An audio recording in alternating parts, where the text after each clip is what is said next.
Hi everyone, Amy Locistro here with The Creative Actor, and I'm going to show you how to quickly and easily customize your business card with Corjl. After you've purchased your listing and logged into Corjl, this is what your design will look like, depending on the card that you've purchased. This is obviously just our example. Over here on the left-hand side, you can see the name of the card, that our file is incomplete, and there's 3 buttons down here. Revert to original is if you've ever done a design that you don't like so much that you just want to start again, not go back a couple of steps. If you just need to go back a step or 2, back and forth between steps, you want to use undo or redo on the right-hand side. This will erase everything you've done and revert back to the original. This is the save button that you want to use as you save your changes while you go along, and the download button we'll use when the design is complete. So let's collapse this menu and take a better look at our design. You can zoom in and out with the magnifying glasses up top, and you can get to the page 2 of the design up here. Some of them don't have a page 2 up here. Their page 2 is located in the collapsible menu, depending on the card that you've purchased. So over here on our tools panel, this is how you edit the background if you need to ever add an additional text box or an additional image to the card. You can select any of the elements on the card just by clicking. You can do that with the image, any of the text, the little icons, and you can see that it's selected by the box that's around it with these gray dots over here. And you'll be able to see on the tools panel more information where you can change and edit the text, which we'll go into in just a moment.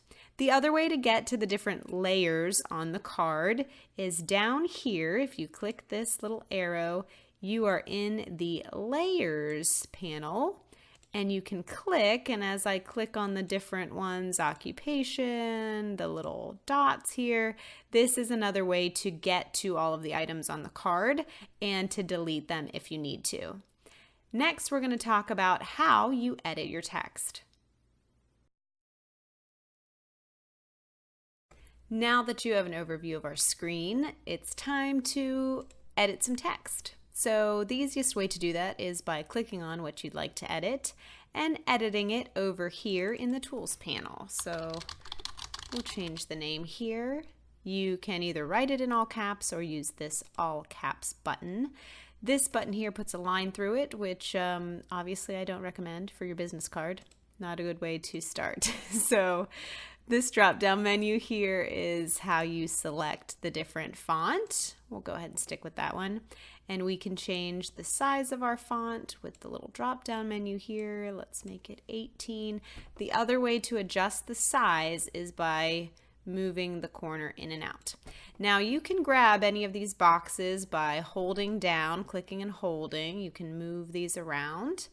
And I also really like to use the arrows on my keyboard to nudge them up, down, right, left. And you're seeing on the screen the guides, those pink guides let you know whenever you have it centered. Okay, so we've changed our font, and the size over here is aligning it horizontal, center to the right. We're going to leave it center for now, and we can change the color of our font by going in here. We can also use the dropper to select a color off the card. And we can do letter spacing, which is this little gauge to bring the letters together or far apart. This goes up to 10. You can actually type in 20. You can type in an extra number. It doesn't actually end at 10, but we're going to go ahead and leave it at 5. And last but not least, we're going to look at style text. So this, you can add a drop shadow to your text down in this panel. You can do a stroke, outer glow, gradient. You can change the opacity if you'd like. So in style text, you have some additional options for your editing. So before we get into editing the main portion of the card, I'm going to show you what to do if you have dots, these little dots on the occupation line. So if we need to edit this, actor and singer, now you can see that the dots need to be changed. They don't work as they are. So the best way to select the dots is in the layer styles. We're going to delete one of them and we're going to take dot number 2 and let's zoom in so we can make sure we grab it and get it right between there. And it's nice to have the little alignment, and I always love to use the arrows on my keyboard. So if you need to add extra in that area, or you need more dots, or you accidentally deleted your dot, I will show you how to grab an extra one. I think this has one other space in between. So we can take our current dot and scooch it over, and if you need an additional one, you can head up here to the add new image.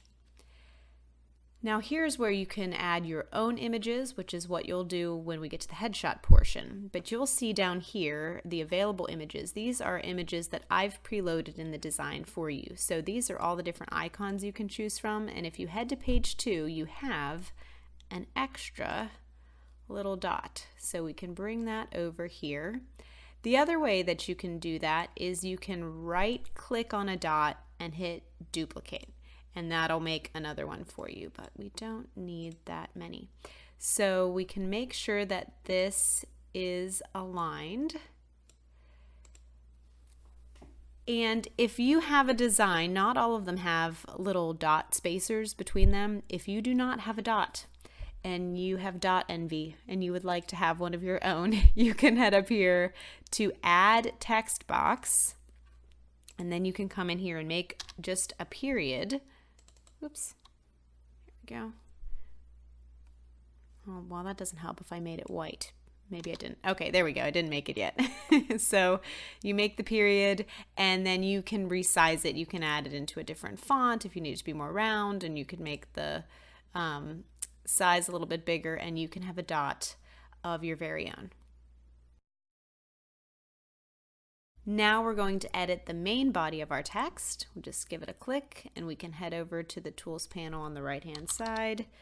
Obviously, I'm just making up a phone number. We're gonna change this to sarahparker@gmail.com, and let's just say she got an awesome domain, sarahparker.com. Okay, so let's say you want to add an additional line to this.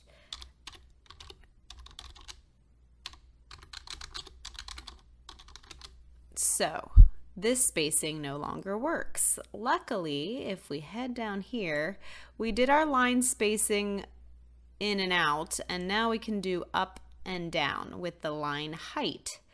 So we can tuck this up, we can stretch it down, we can move it up, bring all of these together so that you have enough space for as many lines as you'd like to add without it looking cluttered, of course. So let's do that. And then I'm gonna use my arrows again and just bring this straight up to make it aligned. Next, I'm going to show you how to change out the icons at the bottom. Now, we saw earlier that they're actually preloaded icons. So if we head up here, and let's say you want to replace Facebook, you're going to head to replace image, and you'll see these are the available images that are preloaded, and there is a second page here.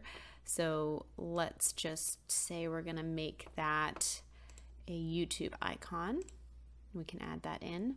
I always recommend using the arrows on your keyboard, especially for these icons when you just need a little bit of movement.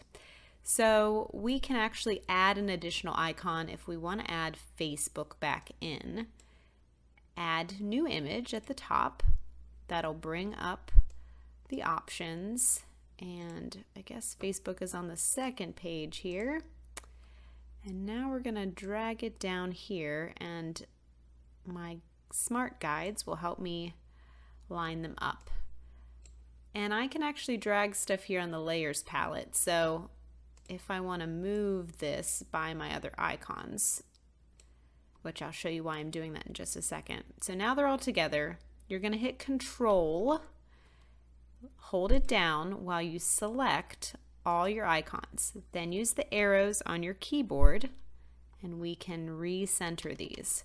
You can actually grab it this way as well, but I really do like to use the arrows. If you ever need to delete any of these icons, you can just use the delete layer on the tools panel to the right.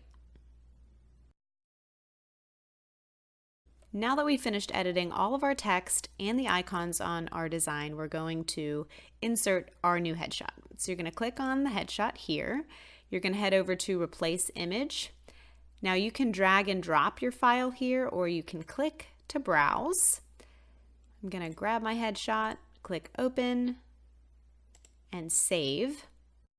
Once your headshot is loaded, you'll notice that you can see a little peek of the background color. I made the background color strange on purpose on these designs because I figured if it was white or black, you might not notice that your headshot is not completely in the rectangle as it should be.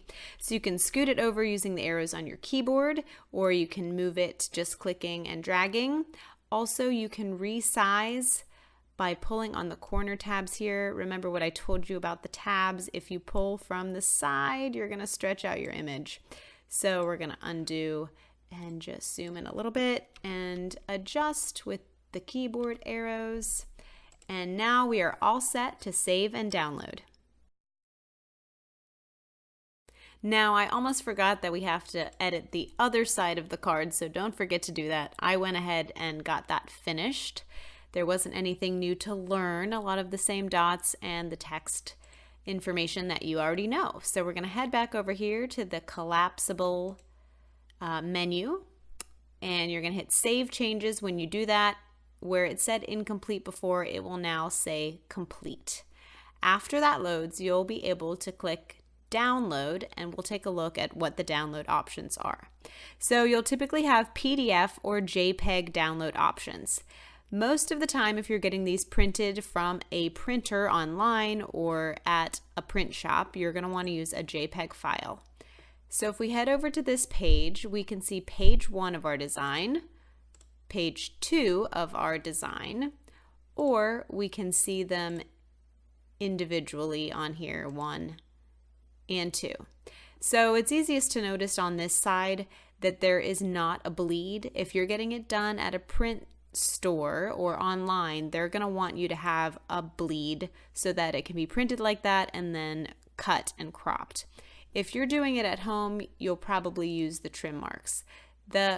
You won't need to do the trim marks. They know where to cut it if you're getting it printed online or in store. So then you would go ahead and download the JPEG from there. If you need a PDF version, if you plan to print these at home, you can leave it on PDF. Hit Next. It's going to show you how they'll be aligned on the pages. If you add trim marks, you can see the little marks down the side. This is on page 1 and page 2. If you want a little room for error, or you want to be able to cut into it a little bit more, you can leave a little extra space using the Show Bleed. That's for someone that wants to make sure there's no white on the edge of their business card and feels confident following the trim marks. And you can hit Download PDF and you'll have those all set. So that's it. Thanks for walking through these edits with me. And as always, if you have any questions, feel free to contact me at thecreativeactor@gmail.com.